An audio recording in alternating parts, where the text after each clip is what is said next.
so often just look from the perspective of our own life. And sometimes, sometimes we can look so much at our own selves and our view of this life, right? That we forget to see there's a whole nother view, and how much that Jesus actually loves you. And how much that he sees you, and how much that he wants to be a part of your life. It's not something that you're having to convince him to do.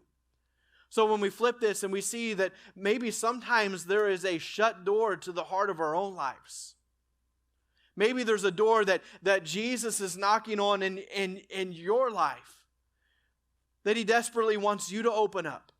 Maybe there's a place in your life that you've not allowed Jesus into, but maybe today's even the day to say, you know what, I'm going to go ahead and open this door to Jesus. I'm going to let him into my marriage. I'm going to let him into my parenting. I'm going to let him into my work life, right? And we start to open these doors where we've not really let Jesus into before.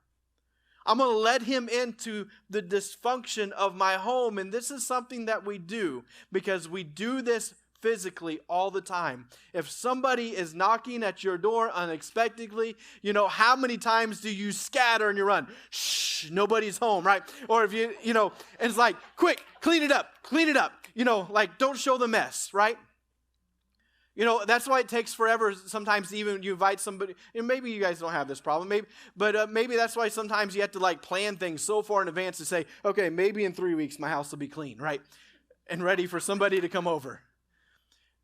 And we have those moments. We do the same thing with Jesus.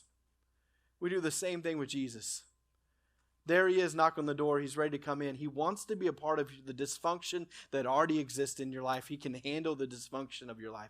He wants to be a part of it, and he has no, it's not like that he's going to walk into the house of your life, or the house of your life, right? The house of your heart. It's not like he's going to walk in and see him like, oh, I didn't expect this, right?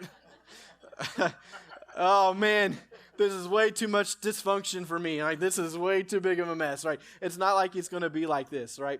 And it's not like he's going to, have you seen the ones to where it's like, what my wife expects when people come over, and it's like a visitor comes in the door and they run directly to the master bathroom and start checking everything, right? It's not like that. And way too often we're treating Jesus this way for just the thing, the parts of our life that he wants to be part of, which is every part of your life.